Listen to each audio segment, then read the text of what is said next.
Okay, now we are moving on to the third, final, and hopefully very short video for this week. I know you're sitting there going, "Oh, Professor, you keep on telling us these are going to be short videos, and they never are." And I promise I'm trying, but I like the sound of my own voice too much. So, we've talked about federalism, talked about what it is according to the Constitution. We talked about how it has changed over time. We've talked about sort of this new reality of cooperative federalism and what that means as a practical matter for the relative powers of the state and federal government, and how many ways it results in a preemption of state sovereignty.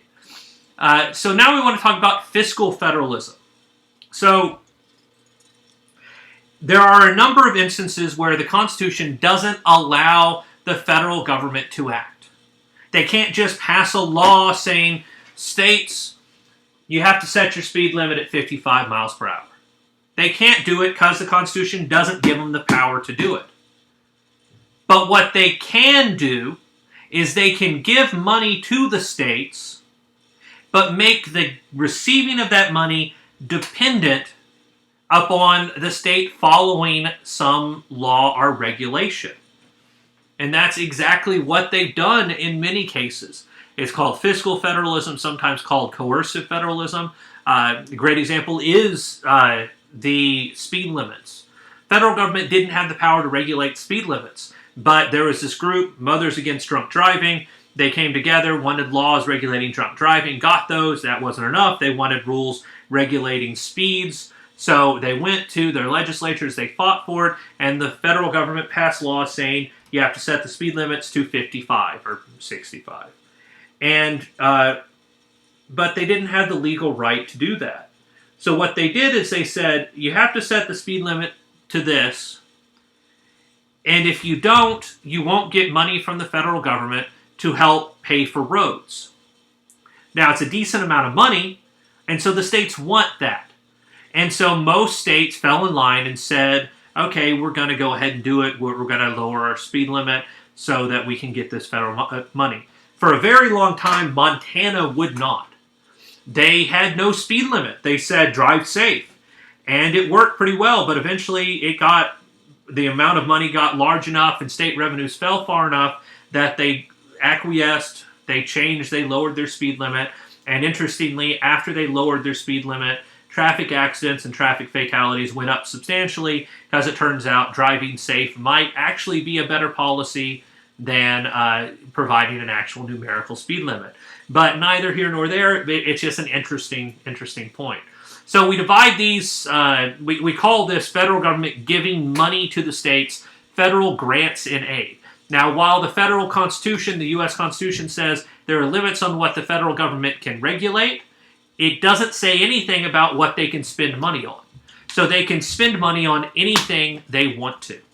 So what are we looking at? Categorical grants. Categorical grants are the traditional way that money is given. Categorical grants, we give money to the states, but we also tell you how you have to spend it. Categorical grants are problematic. They frequently only provide part of the funding, and so if you want this money, you can get it, but you have to spend it only on what we say, and you have to match it with some of your money. Categorical grants, there's a lot of examples of that. It went on for a very long time, and then this guy named Ronald Reagan showed up. Ronald Reagan, one of his more famous quotes was, "The scariest words in the English language are, I'm from the government and I'm here to help." So he really didn't like the idea of the government getting too involved with people's business. And he didn't like the idea of the federal government telling states how the states needed to spend their money. So he championed the idea of block grants. Block grants are the federal government gives the state money, but doesn't tell the states really how to spend it. There's very few strings attached. So, for example, under a categorical grant, we might set up a new program that says we're going to provide money for poor people, and here's the policy. You're going to have to, we'll provide you 60%. You're going to have to provide 40% as a state. Here's how the policy works. Here are the guidelines you have to comply with. Now run this new agency. That's a categorical grant. A block grant says we're going to provide money for new schools. Here's money. So there's very few requirements involved, very few limits on what you can spend the money on. So states really like that because they feel that they're better able to determine what their people need. The one size fits all idea of categorical grants, a lot of states don't like because they feel as though it takes away their people's power to make determinations. They like block grants because they get to spend them. Now, of course, there's a problem with block grants. The problem with block grants is people in Texas are really good at figuring out how money for schools actually means a new football stadium, right? And so you'll see when a block grant comes in, a lot of the time funds from it will be diverted to items that really were not the intent. And so maybe, money that was supposed to be spent on helping poor people, it is being spent on road projects or something else, which is just not what the money was earmarked for. So block grants are good, states like them, but they also have problems. Everyone's least favorite type of mandate is called an unfunded mandate. In an unfunded mandate, the federal government passes a law that the state has to follow. Frequently this will be, because a lot of times they can't just order the state to follow it, frequently this will be there's already a program in existence, like we're providing funding to help with education. But then they pass new costly regulations that have to be followed and don't provide any additional funding to it. So basically what happens is, in order to keep getting the money you're already getting from the federal government, you now have to spend a whole lot more money. No Child Left Behind is sometimes used as an example of this. In No Child Left Behind, this was Bush Jr.'s big education reform.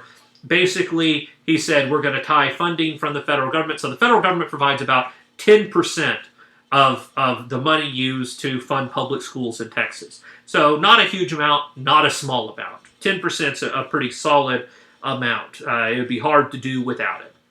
And so under No Child Left Behind, Bush said we're going to change the way education is funded. We're going to make all the kids take standardized tests to make sure that they're doing well, and we're going to tie funding to performance on that test. So it put this big change in emphasis. But it also said we're not going to provide any more money for these changes. Well, here's the problem. It costs millions of dollars to develop these tests, millions of dollars to deploy these tests, millions of dollars to train teachers in how to administer the test, millions of dollars to recover the test, millions of dollars to grade the test, and then millions of dollars to interpret and submit the information. So huge amounts of money have to be spent, but where does that money come from? Well, it's an unfunded mandate. So the federal government said you have to do it, but they're not giving you any.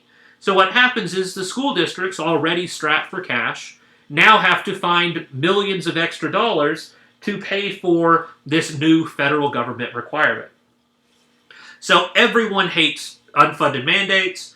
The problem is it's also the easiest way to get things done because it's hard to come up with money. So if you're the federal government and you see a problem and want to fix it, the easiest thing to do is just tell the states, hey, now you have to do this.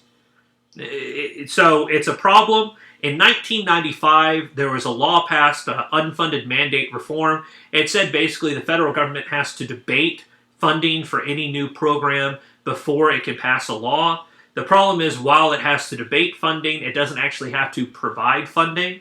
So what generally happens is the government will go, man, this is going to cost the states millions of dollars. Yeah, that's too bad. Okay, bill pass. And so it doesn't require any solution. It just requires pointing out that there is a problem. And so unfunded mandates continue. Okay, so that's the end of it. I told you that section would be short, so that is the end of the third video, the end of lectures for the week. Please make sure that you comment on the discussion board so I can give you credit for that. Make sure that you take your quiz so I can give you credit for that. If you have any questions or need to reach out to me, please shoot me an email. Thank you.